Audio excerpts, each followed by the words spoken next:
अस्सलामु अलैकुम वरहमतुल्लाहि वबरकातुहू नहमदुहु व नसल्ली अला रसूलिहिल करीम अम्मा बाद। आज अल्हम्दुलिल्लाह आपके सामने 11वें पारे की मुख्तसर सी तशरीह मुझे रखनी है इंशाअल्लाह, जिसकी इब्तिदा सूरह तौबा के बचे हुए हिस्से से होती है। कल आपके सामने सूरह तौबा शुरू की थी मैंने 10वें पारे के अंदर।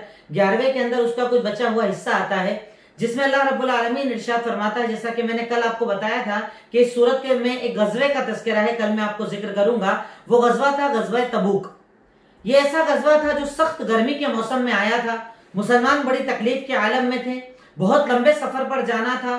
और उस दौर के अंदर मैंने जैसे आपको बताया कि मक्का के अंदर मुनाफिक नहीं हुआ करते थे, पर मदीना के अंदर मुनाफिक बहुत ज्यादा हो गए थे। वो मुनाफिक कि जिनके दिल में ईमान नहीं था पर जबान से कलमा पढ़ा करते थे ताकि मुसलमानों से महफूज हो जाए, मुसलमान उनको कुछ ना बोले, मुसलमान उनको मान ले कि ये मुसलमान है, उनके साथ अच्छा सुलूक करें, उनके सारे जो अहकामात होते हैं मुसलमानों वाले अहकामात हो जाए। इसलिए धोखा देने के लिए लोग इस्लाम का चोला ओढ़ा करते थे या इस्लाम का नाम लिया करते थे।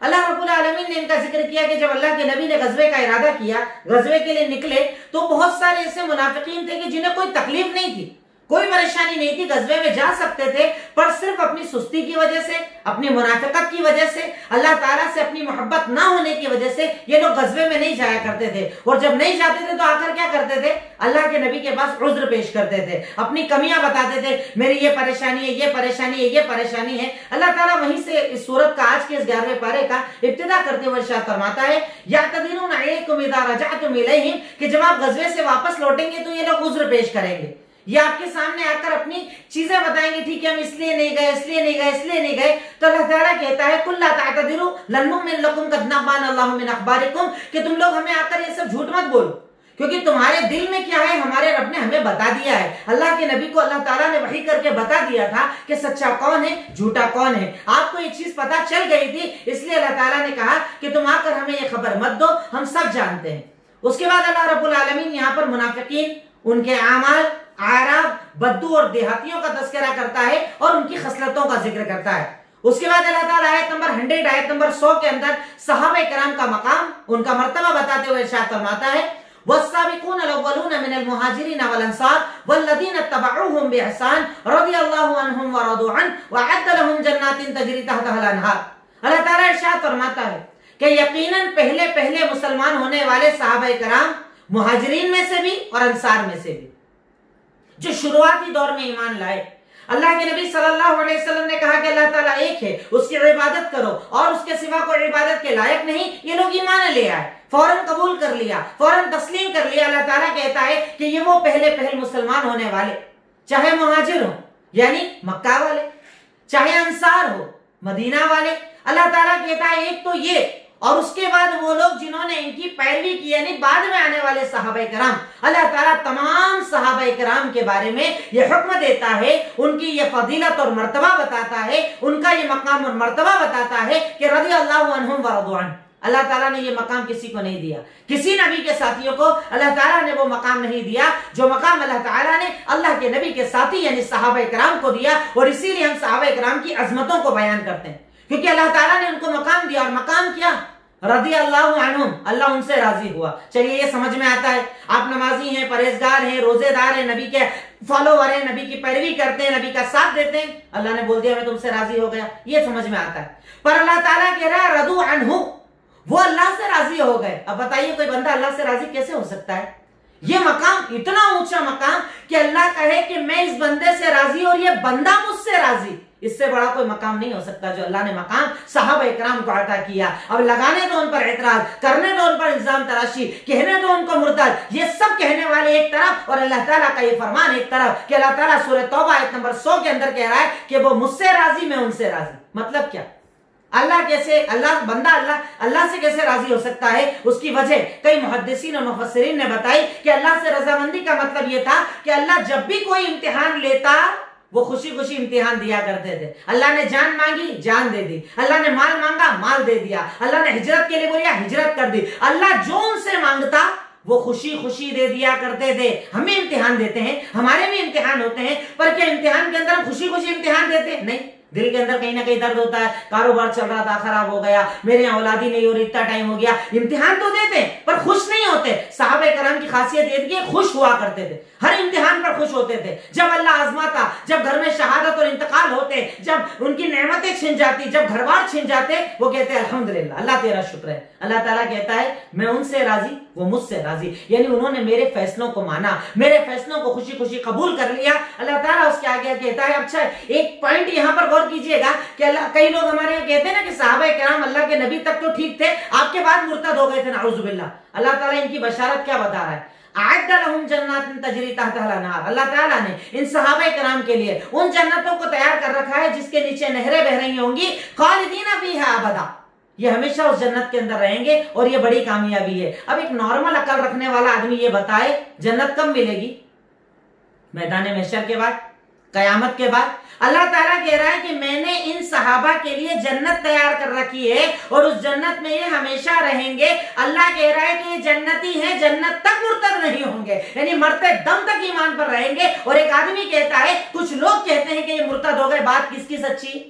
अरे अल्लाह वो जन्नत में घर तैयार कर रहा है, तो जब घर बना रहा है और घर में आने वाला ही मुर्तद हो जाए तो अल्लाह ताला के बनाने का फायदा क्या? इसका मतलब यह है कि सहाबा इकराम जिंदगी भर ईमान पर थे, अपनी मौत तक ईमान पर थे और ईमान पर अमल किया करते थे। अल्लाह ताला ये इरशाद फरमाता है। उसके आगे अल्लाह ताला फिर इरशाद फरमाता है तौबा के ताल्लुक से, तौबा के बारे में बताता है,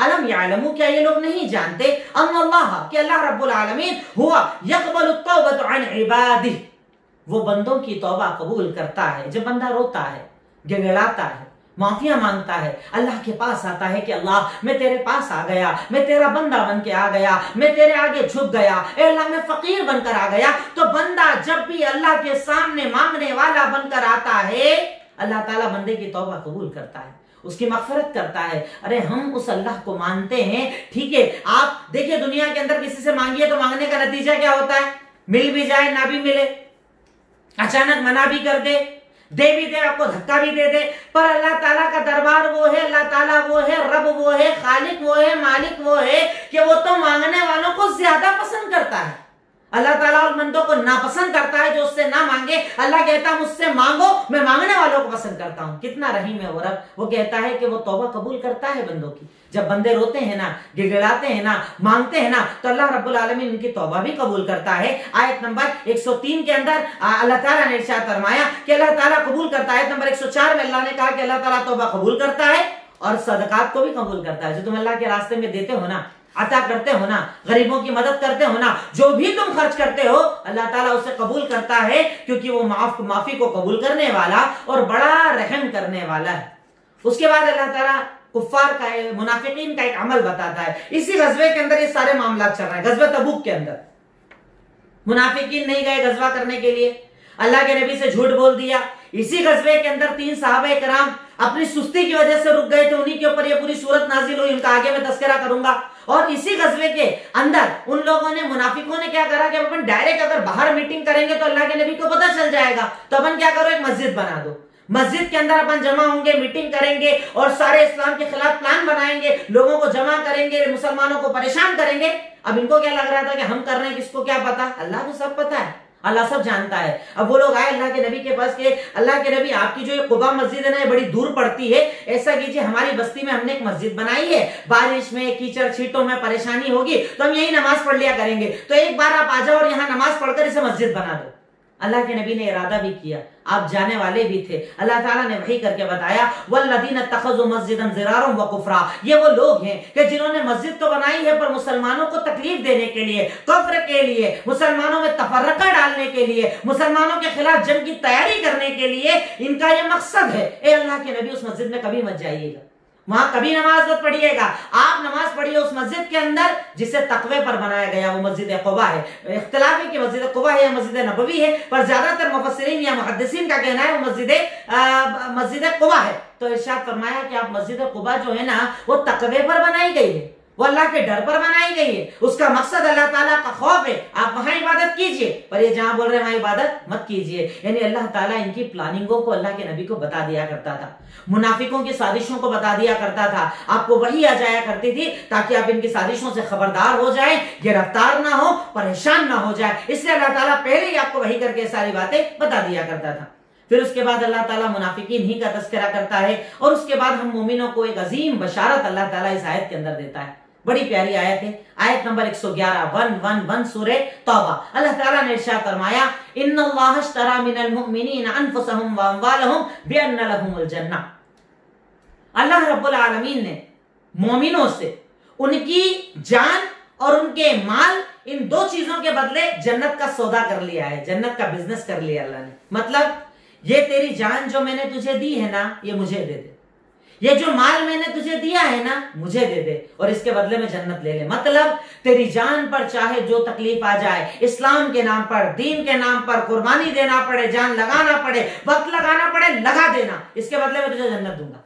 इसी तरीके से तेरा माल जो तू कमाता है, जब मैं कहूं सदका करना, खैरात करना, गरीबों की मदद करना, ज़कात देना, जब जहां मौका पड़ जाए अपनी जान भी लगा देना, अपना माल भी दीन के लिए लगा देना। अगर ये दो चीजें तू मुझे दे देगा, इसके बदले में मैं तुझे जन्नत दे दूंगा। अल्हम्दुलिल्लाह, कितनी बड़ी फजीलत है मुसलमानों के लिए कि अगर जान पर तकलीफ आए तो यकीन रखना कि अल्लाह रब्बुल आलमीन उसके बदले इंशाअल्लाह आपको जन्नत देगा। अगर माल पर तकलीफ आए तो यकीन रखना इंशाअल्लाह अल्लाह रब्बुल आलमीन इसके बदले आपको जन्नत देगा। और उसके आगे अल्लाह ताला इरशाद फरमाता है कि जन्नत का मतलब क्या है, युकातिलूना फी सबीलिल्लाह, ये मोमिन अल्लाह के रास्ते में क़िताल करते हैं, कभी कत्ल कर भी देते हैं, कभी कत्ल हो भी जाते हैं। इनके ऊपर तो अल्लाह ताला का पक्का वादा है, जो अल्लाह ने तौरात में किया, इंजील में किया, कुरान में किया, और अल्लाह से ज्यादा वादे कौन पूरे करेगा। तो ये जो तुम्हारी तिजारत है ना, ये अल्लाह ताला का वादा है तुमसे। अल्लाह ने वादा तौरात में भी किया था, इंजील में भी किया था, कुरान में भी किया है कि अगर तुम अपनी जान और माल को अल्लाह ताला को दे दोगे, अल्लाह उसके बदले तुम्हें जन्नत दे देगा। और अल्लाह कहता है, अल्लाह के साथ जो ये वादा, ये डील पूरी कर ले, उससे ज्यादा कामयाब कोई हो ही नहीं सकता। वो सबसे बड़ा कामयाब है, वो सबसे बड़ा फजीलत वाला है, वो सबसे आला इंसान बन गया जिसने अल्लाह रब्बुल आलमीन के साथ इस डीलिंग को कर लिया कि अल्लाह मेरी जान पर चाहे जो तकलीफ आ जाए तेरे रास्ते, मेरा माल चाहे सारा बर्बाद हो जाए तेरे रास्ते में, मैं कहूंगा इन्ना लिल्लाहि व इन्ना इलैहि राजिऊन। ए अल्लाह, तेरा था, तूने ले लिया, मुझे कोई गम नहीं। अल्लाह कहता है अगर तू ऐसा बन गया, इसके बदले में तुझे जन्नतुल फिरदौस में जगह अता कर दूंगा। उसके बाद अल्लाह रब्बुल आलमीन उन मोमिनों की सिफात बताता है कि अल्लाह को अपनी जान देने वाले कौन, अल्लाह के लिए अपना मान देने वाले कौन। अल्लाह ताला उनकी सिफत बताता है नंबर 112 के अंदर, अत्ताइबून अल आबिदून अल हामिदून, वो लोग जो तौबा करते हैं, अल्लाह की इबादत करते हैं, अल्लाह की हम्द बयान करते हैं, रातों को जाग कर इबादत करते हैं, रुकू करते हैं, सजदे करते हैं, लोगों को भलाई का हुक्म देते हैं, बुराई से रोकते हैं, अल्लाह ताला की जो बाउंड्रीज बनाई हुई है हलाल हराम वाली, उसके बारे में फिक्रमंद रहते हैं, उसके आगे नहीं बढ़ते हैं, ऐसे मोमिनों को जन्नत की बशारत दे दीजिए। तौबा करने वाले, इबादत करने वाले, रुकू सजदे करने वाले, हम्द और सना बयान करने वाले, अल्लाह का जिक्र करने वाले, भलाई का हुक्म देने वाले, बुराई से रोकने वाले, अल्लाह के नबी को अल्लाह ताला कह रहा है कि ऐसे लोगों को आप जन्नत की बशारत दे दीजिए कि रब्बुल आलमीन ने इन लोगों को जन्नत की बशारत दे दी। उसके बाद अल्लाह ताला अल्लाह के नबी को एक हुक्म दे रहा है। पहले ऐसा था कि कुफ्फार के लिए मगफिरत की दुआ का हुक्म नाजिल नहीं हुआ था। जैसे अगर कोई आपका करीबी रिश्तेदार है, शिर्क पर इंतकाल कर गया, मुशरिक था, कुफ्र पर इंतकाल कर गया, काफिर था, अब उसका इंतकाल हो गया, तो क्या आप उसके लिए मगफिरत की दुआ कर सकते हैं? पहले हुक्म नहीं आया था। अल्लाह ताला ने जब ये हुक्म नाजिल किया, जैसे हजरत इब्राहिम ने अपने अब्बा के लिए कहा था कि अल्लाह ये ईमान नहीं ला रहे हैं, नहीं समझ रहे हैं, मैं इनके लिए इस्तिग़फ़ार करूंगा जब तक अल्लाह मुझे मना ना कर दे। इसी तरीके से अल्लाह के नबी ने अपने चाचा अबू तालिब के लिए कहा था कि अल्लाह ताला, अबू तालिब ईमान ले आओ, मेरे कान में कलमा पढ़ दो। उन्होंने बोला नहीं पढ़ूंगा। कहा मैं आपके लिए इस्तिग़फ़ार की दुआ करूंगा। तो अल्लाह ताला ने अल्लाह के नबी को यहाँ हुक्म देकर मना फरमाया, मा काना लिन्नबी वल्लज़ीना आमनू यस्तग़फ़िरू लिलमुशरिकीन, कि किसी नबी के लिए जायज नहीं, मोमिनों के लिए जायज नहीं कि वो मुशरिकों के लिए मग़फ़िरत की दुआ करें, चाहे वो उनके करीबी रिश्तेदार क्यों ना हो। यानी अल्लाह ताला ने इस चीज को नाजायज करार दिया है कि शिर्क पर इंतकाल करने वाला, कफ्र पर इंतकाल करने वाला, आप उसकी मग़फ़िरत की दुआ नहीं कर सकते। अल्लाह ताला इस चीज को पसंद नहीं करता कि आप काफिरों के लिए, मुशरिकों के लिए मग़फ़िरत की दुआ कीजिए। अल्लाह ताला ने इस चीज से हमें मना फरमाया। अब उसके बाद वो वाक़या आया है जो मैंने आपको कहा था कि ये ग़ज़वा तबूक था, बड़ा सख्त गर्मी के अंदर यह ग़ज़वा हुआ था, सख्त गर्मी का माहौल था। एक सहाबी थे जिनका नाम था काब बिन मालिक रज़ियल्लाहु ताला, जिनकी यानी तौबा अल्लाह ताला ने 118 नंबर आयत के अंदर नाजिल की। ये कहते हैं कि सारे लोग जाने की तैयारी कर रहे थे। अल्लाह के नबी ने कहा चलो लंबा सफर है, गर्मी ज्यादा, सब तैयारी कर रहे थे। मैंने बोला मेरे पास तो 2 ऊँटनी रेडी है, कभी मैं निकल जाऊंगा, करने दो इनको तैयारी। और वो वक्त जो था ना, खेतियों के पकने का वक्त था, हमारी खेतियां पक गई थी, ठंडक चल रही थी, बड़ा अच्छा मौसम बना हुआ था। तो गर्मी के अंदर कौन जाए, किसी को पसंद नहीं आ रहा था। अब मैंने कहा मदीना के अंदर कौन कौन लोग रहा करते थे? यहूदी, खुले दुश्मन, मोमिन, साथ देने वाले, कुफ्फार जो नहीं माना था, कुछ कबीले वाले थे, और एक जो कबीला था, एक जो लोग थे वो थे मुनाफिक, के जबान से तो बोल दिया था ला इलाहा इल्लल्लाह, पर दिल में ईमान नहीं था। इनकी तादाद मदीना में बहुत बढ़ गई थी। इन लोगों ने क्या कहा, अल्लाह के नबी के पास आकर झूठे बहाने कर दिए, मेरे घर में कोई है नहीं, मेरे घर में औरतें हैं, मेरे घर में बुजुर्ग है, मुझे तकलीफ है, मुझे बीमारी है, आजारी है, झूठे झूठे बहाने कर दिए ताकि गज़वे में ना जाना पड़े। काब बिन मालिक कहते मैं इंतजार कर रहा था, ठीक है कर लूंगा तैयारी, कर लूंगा तैयारी, कर लूंगा तैयारी, करते करते करते करते निकलने का वक्त आ गया। अब अल्लाह के सही बुखारी के अंदर पूरा इनका वाकया, अगर आप नेट पर सर्च करेंगे काब बिन मालिक की तौबा, पूरा वाकया सही बुखारी के अंदर तफसील के साथ इनकी तौबा का मौजूद है। तो उन्होंने कहा ठीक है मैं तैयारी कर लूंगा। अब वक्त ये आया कि अल्लाह के नबी के निकलने का वक्त आ गया, गज़वे के लिए ऐलान हो गया, निकलने का ऐलान हो गया, निकल भी गए। अब काब इब्न मालिक कहते हैं अब मुझे जरा फिक्र लगी कि अरे मैंने बहुत लेट कर दिया है, जल्दी जल्दी तैयारी करता हूं, अपने किसी तेज जानवर पर जाता हूं और जल्दी से जाकर इनसे मिल जाता हूं, पर मैं नहीं जा पाया, मैं रह गया। मतलब ये गज़वे से पीछे रह गए, गज़वे में नहीं गए, कोई उज़्र नहीं था, कोई तकलीफ नहीं थी, फिर भी गज़वे के अंदर नहीं गए। अब ये कहते हैं कि जब अब मैं अल्लाह के नबी के निकलने के बाद मदीना में जब निकलता तो मुझे कौन दिखता, या तो बुढ़े लोग, औरतें, बच्चे या मुनाफिक, उनके अलावा कोई दिखता ही नहीं था। मोमिन सारे चले गए थे, बड़ी तादाद के साथ आप गए थे। अब वहां गए, गज़वे के अंदर आप चले गए, गज़वे में आपने मेरे बारे में किसी से पूछा भी कि वो आया नहीं? कहा उसको तो बाग में आराम करने से फुर्सत नहीं मिली। फिर एक साहबी ने बोला नहीं ऐसा मत बोलो, अच्छा इंसान है, हमेशा गज़वों में गया है, हो सकता कोई प्रॉब्लम रह गई होगी। अब अल्लाह के नबी सल्लल्लाहु अलैहि वसल्लम गज़वे से वापस लौटे, आप मस्जिद के अंदर आए, 2 रकात आपने नमाज पढ़ी, जितने मुनाफिक थे वो सब आए, और अल्लाह ताला ने इस सूरत को अगर आप तर्जुमे से पढ़ेंगे ना, इसका जिक्र किया है। सारे मुनाफिक आए और एक एक करके अपना उज़्र बताते गए, मेरे घर में बच्चे थे, मेरे घर में औरतें थी, ये था वो था वो था, सब झूठ बोलने लगे।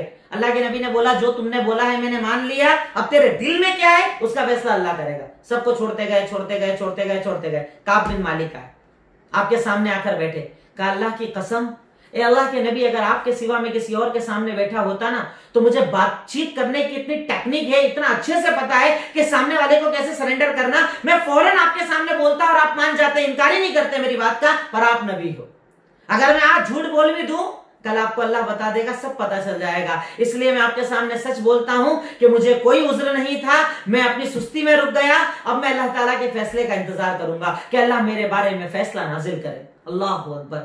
ईमान देखिए, सच्चाई देखिए, अल्लाह पर यकीन देखिए। यहां तो हम लोग जरा जरा से फायदों के लिए झूठ बोलते फिरते हैं, सामने वाले को कन्विंस कर देते हैं, जो दिल में आया बकते फिरते हैं अपने दुनियावी फायदे के लिए। काब इब्न मालिक ने कहा कि नहीं मैं झूठ नहीं बोलूंगा, चले गए।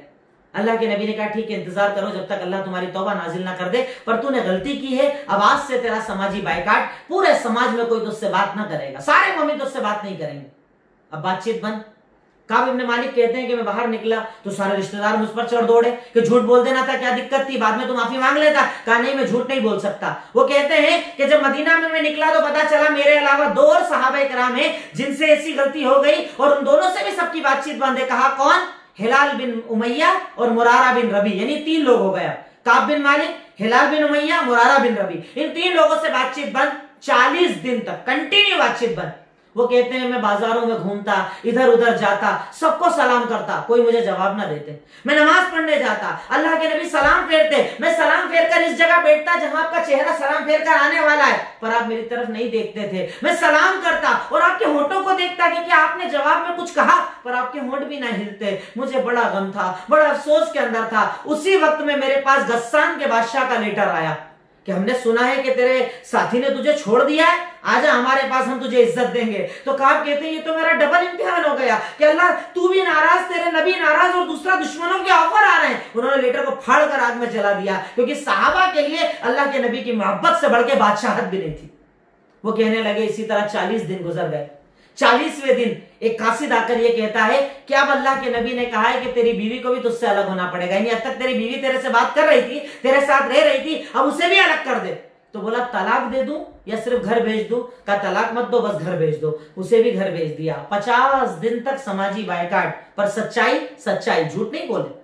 50 दिन तक समाजी बायकाट रहा। आखिर 50वें दिन रब्बुल आलमीन ने ये सूरत के अंदर ये आयत नाजिल की कि अल्लाह ने तेरी तौबा कबूल कर ली, तेरी गलतियों को माफ कर दिया। अल्लाह के नबी ने बुलाया और कहा खुश हो जाए काब, अल्लाह ताला ने तेरी मगफिरत को कुरान में नाजिल कर दिया। ये सच्चों का फायदा है, ये सच्चा ईमान का फायदा है, ये सच बोलने का फायदा है कि रब्बुल आलमीन उनके बारे में आयतें कुरान के अंदर नाजिल फरमा दिया करता था।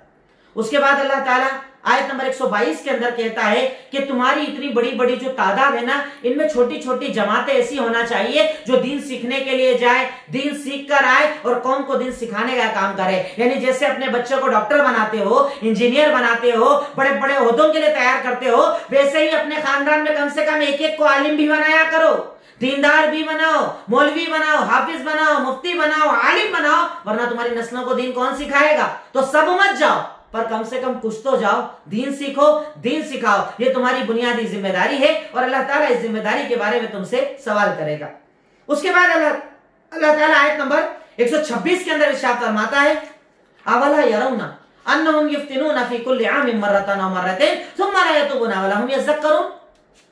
क्या ये लोग नहीं देखते कि साल में 1 या 2 मर्तबा हम इन्हें अजाब देते ही हैं ताकि ये अल्लाह की तरफ लौटे और तौबा करने वाले बन जाएं। कैसा अजाब?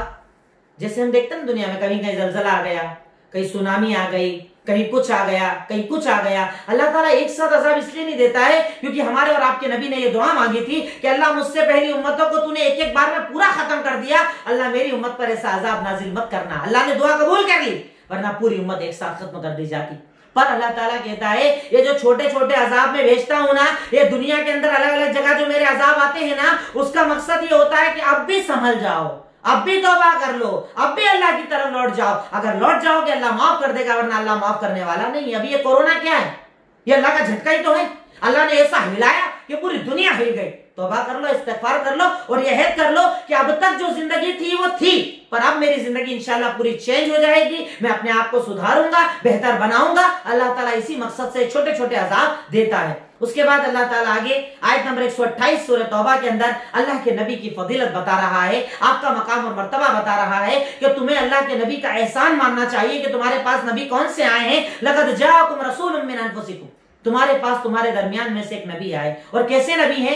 अजीजुन अलैहि मा अनित्तुम, अगर तुम्हें कोई तकलीफ आ जाए ना, वो तुमसे ज्यादा परेशान हो जाते हैं, बर्दाश्त नहीं कर पाते हैं कि उम्मत पर तकलीफ आए, उम्मत की परेशानियों को बर्दाश्त नहीं कर पाते, उम्मत की तकलीफों को बर्दाश्त नहीं कर पाते, और वो लालच भी रखते हैं इस चीज का कि अपनी उम्मत के लिए भलाइयां हासिल कर लूं, कम अमल पर ज्यादा फजीलतें दिला दूं। जैसे अल्लाह ने दी ना कि अभी रमजान का महीना है, आखिरी अशरे की 5 ताकत हैं, अगर कोई जाग ले उसमें एक लैलतुल कद्र है, एक रात इबादत कर लो 83 साल इबादत करने का सवाब दिया जाएगा। ये कौन लेकर आया? ये हमारे नबी की मोहब्बत है, ये हमारे नबी का एहसान है कि अल्लाह ताला ने उन्हें इतनी फजीलतें दी कि हमसे पहले 500, 600 साल जीने वालों को इतना सवाब नहीं मिला जो हमारे यहाँ 60 साल जीने वाले को मिल जाता है। ये अल्लाह ताला का इनाम नहीं तो और क्या है। उसके बाद सूरह यूनुस, चूंकि सूरत के अंदर हजरत यूनुस अलैहिस्सलाम का नाम है, उनका जिक्र है, गर्चे उनका वाकया तो पूरा जिक्र नहीं है। आप जानते हैं कि एक नबी थे हजरत यूनुस अलैहिस्सलाम, अल्लाह ताला ने उन्हें कौम की तरफ भेजा था कि आप उन्हें डराइए। कौम वालों ने उनकी बात नहीं सुनी तो उन्हें गुस्सा आ गया, वो कौम को छोड़ गए, जबकि नबी को इजाजत नहीं होती थी कि वो कौम को छोड़कर निकल गए। कश्ती के अंदर बैठे कहीं जाने के लिए, इत्तेफाक से एक मामला होता है, कश्ती डूबने लगती है, एक आदमी को गिराना था तो हजरत यूनुस को गिराया जाता है कुरानदाजी के बाद। अब जैसे ही इनको समंदर में फेंका जाता है, एक मछली अल्लाह के हुक्म से इन्हें अपने पेट के अंदर ले लेती है। अब मछली के पेट में जब ये जाते हैं, इन्हें ये एहसास होता है कि अल्लाह मुझसे गलती हो गई, मुझे कौम को नहीं छोड़ना था। वहां से पुकार कर कहते हैं ला इलाहा इल्ला अंता सुब्हानका इन्नी कुन्तु मिनज़ ज़ालिमीन, ए अल्लाह तू ही है, तू ही बरहक है, तू ही माबूद है, तू ही खालिक है। ए अल्लाह तेरी तू बाबरकत है, तू पाकीज़ा है। ए अल्लाह गलत तो मैंने किया है ना, जालिम तो मैं हूं ना, मुझे माफ कर दे। अल्लाह ताला ने समंदर का अंधेरा, मछली के पेट का अंधेरा, उस तह के अंदर से पुकारने वाले हजरत यूनुस की दुआ को सुना और मछली ने दोबारा लाकर उन्हें उस जगह पर छोड़ दिया जहां पर उनके लिए जिंदगी गुजारना आसान हो जाए, उस दुआ की वजह से। आज भी अगर आपको तकलीफ है, आप परेशानियों के अंदर, कर्जा बढ़ चुका है, परेशानियां बढ़ चुकी है, निकलने का रास्ता नहीं मिल रहा है, तकलीफें बढ़ती चले जा रही है, जब चारों तरफ से तकलीफों में घिर जाओ, इंशाअल्लाह इस दुआ को बार बार पढ़ना, इस आयत को बार बार पढ़ना, अल्लाह आपके लिए वहां से रास्ते बनाएगा जहां से आप सोच नहीं सकते। और वो दुआ है ला इलाहा इल्ला अंता सुब्हानका इन्नी कुन्तु मिनज़ ज़ालिमीन। इंशाअल्लाह अल्लाह रब्बुल आलमीन गैब से रास्ते बनाएगा।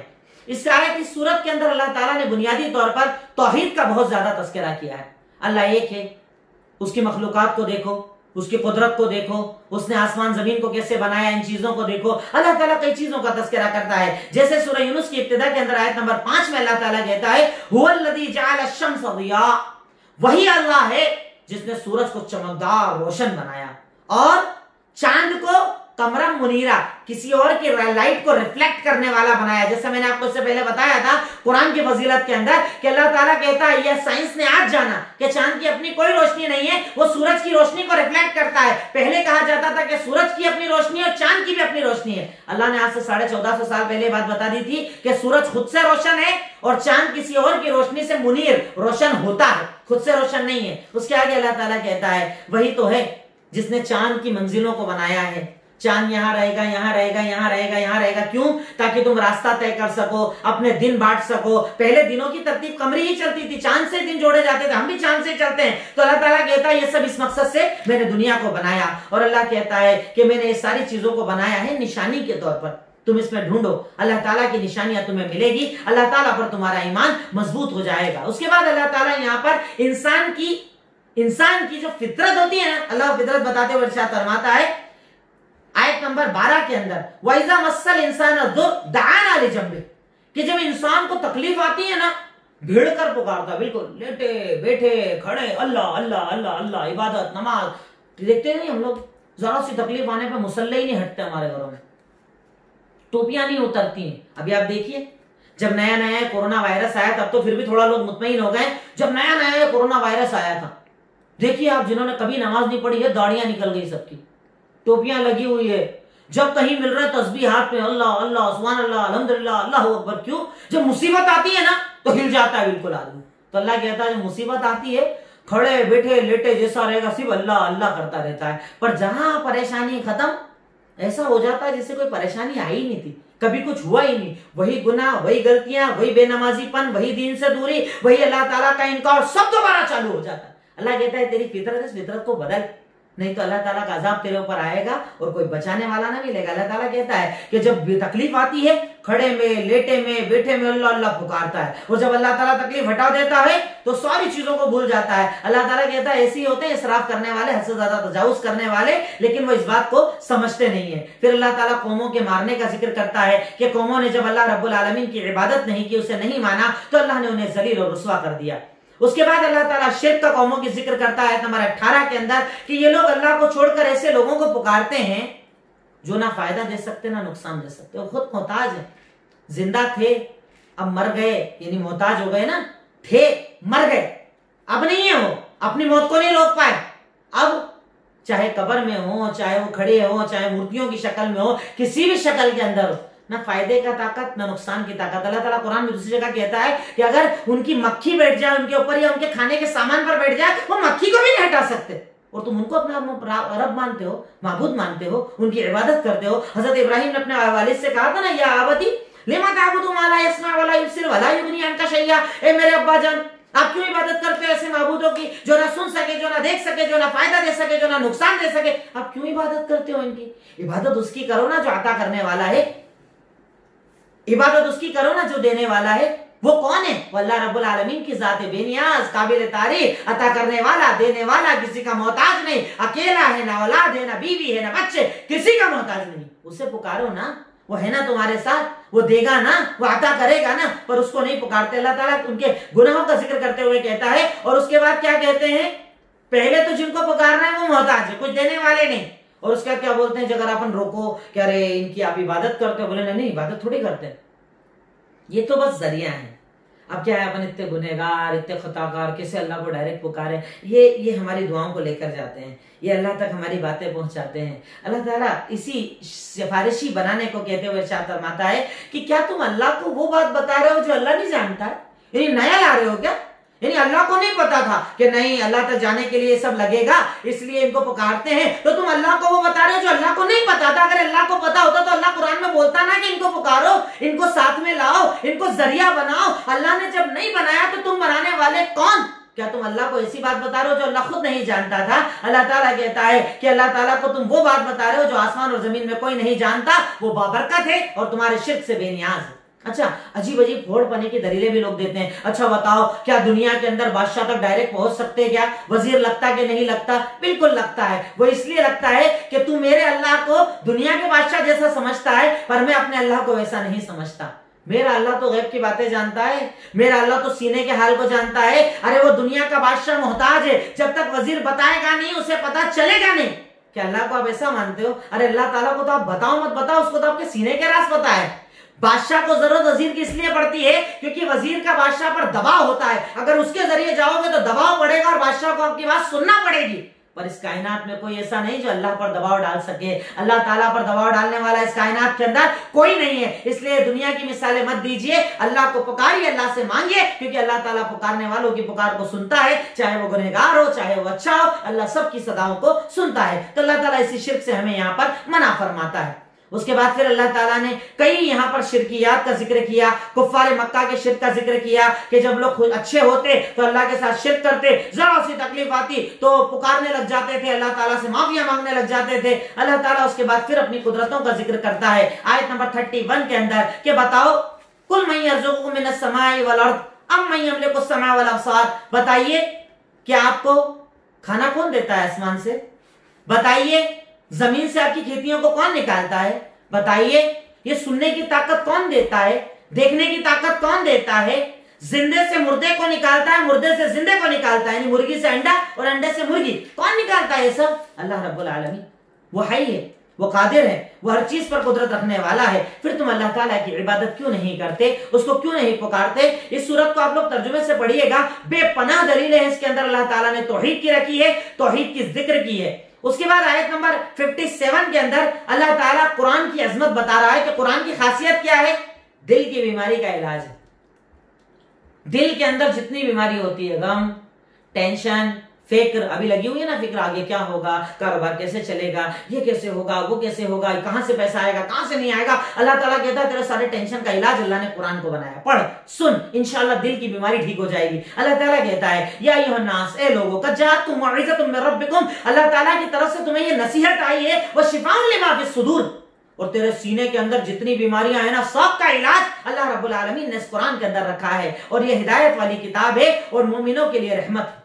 अल्लाह ताला इस कुरान की अजमत बता रहा है, पर अफसोस ये कि हम इस कुरान को सुनना नहीं चाहते, हम इस कुरान को पढ़ना नहीं चाहते। और उसके आगे अल्लाह ताला अपनी कुदरत को बताता है आयत नंबर 61 के अंदर, क्या लोगों सुनो, वमा यादुमु अन रब्बिक मिस्काल दर्रतिन फिल अर्दि वला फिस समा, तेरे रब के सामने ना जर्रा जो होता है ना, जर्रा वो भी छुपा हुआ नहीं है।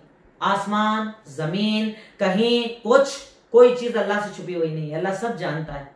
अल्लाह ताला ने फरिश्तों को मुकर्रर कर रखा है, वो तेरे अमाल को लिखते हैं। अल्लाह से ना तेरी नेकी छुपी है ना तेरी बदी छुपी है। अपने अमाल अल्लाह के सामने ला, ये अच्छा मौका अल्लाह ने तुझे तौबा का दिया है, रुक, गिड़गिड़ा ले और माफी मांग ले। इंशाअल्लाह अल्लाह रब्बुल आलमीन तेरे गुनाहों को माफ फरमा देगा, तेरी खताओं लफ्ज़िशों को माफ फरमा देगा, और इंशाअल्लाह इसके जरिए अल्लाह रब्बुल आलमीन तुझे एक बेहतर जिंदगी अता फरमा देगा।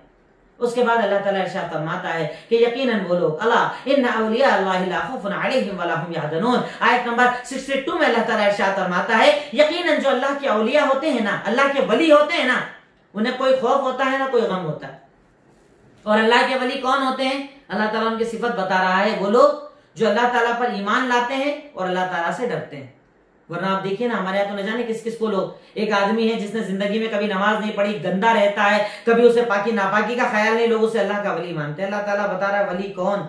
वली एक तो ईमान वाला, दूसरा अल्लाह से डरने वाला। ईमान मतलब अमल, अमल करने वाला, 5 वक्त नमाजी, रोजों का पाबंद, इबादत करने वाला। अल्लाह ताला उसे कहता है कि वो अल्लाह ताला की इबादत करने वाला है, उसे नहीं कहता है जो बद्दीन है और दीन से दूर है। उसके बाद अल्लाह रब्बुल आलमीन फिर जैसे मैंने बताया कहीं मुनाफिकीन का तस्करा करता है। फिर उसके बाद अल्लाह रब्बुल आलमीन कौमों का तस्करा करने पर आया, कौम नूह का दोबारा तस्करा किया, जिनके बारे में आपको पहले भी बता चुका हूं कि हजरत नूह अलैहिस्सलाम ने 950 साल तक अपनी कौम को दावत दी, कौम वालों ने आपकी बात नहीं मानी, अल्लाह ताला का अजाब आया और पानी के जरिए अजाब आया और उन्हें डुबा दिया गया।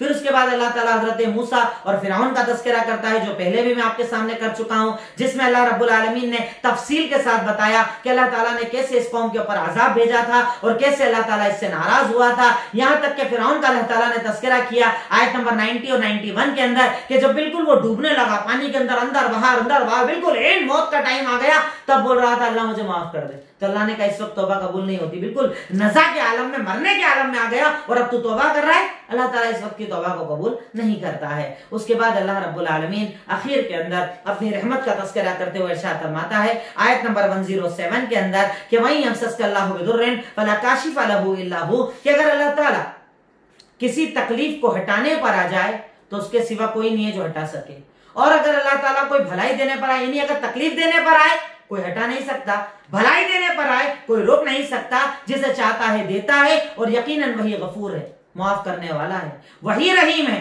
रहम करने वाला है। अल्लाह ताला जैसा कोई नहीं, अल्लाह ताला हर चीज पर कुदरत रखने वाला है। और उसके बाद अल्लाह ताला फिर अपनी इबादत का हुक्म हमें इन आयतों के अंदर देता है। सूरह, आज मैंने आपके सामने जो सूरत तिलावत की, जो सूरत की डिटेल आपको बताई, वो दो सूरतें आपके सामने आई। सूरह यूनुस थी आपके सामने और सूरह तौबा का बचा हुआ हिस्सा था। आखिर में अल्लाह ताला से दुआ है, ए इलाही मौला रब्बुल आलमीन, ए खालिक मालिक रहमान रहीम, यकीनन तो गफूर है, तो गफ्फार, तो रहमान है, तो रहीम, तो अता करने वाला, तू देने वाला। ए अल्लाह तो हम तमाम के गुनाहों को माफ फरमा दे, ए अल्लाह हमारी खताओं को माफ फरमा दे, ए अल्लाह हमारी लग़ज़िशों को माफ फरमा दे, ए अल्लाह हम तेरे मोहताज, तेरे फकीर हैं, इस सारी इंसानियत से बीमारी का खात्मा फरमा दे, ए अल्लाह इस बीमारी का खात्मा फरमा दे, ए अल्लाह दोबारा अमन हमें अता फरमा दे, ए अल्लाह हमारी इबादत, रोजे, नमाज, ज़कात को कबूल फरमा ले। व आखिरु दअवाना अल्हम्दुलिल्लाहि रब्बिल आलमीन। अस्सलामु अलैकुम व रहमतुल्लाहि व बरकातुहू।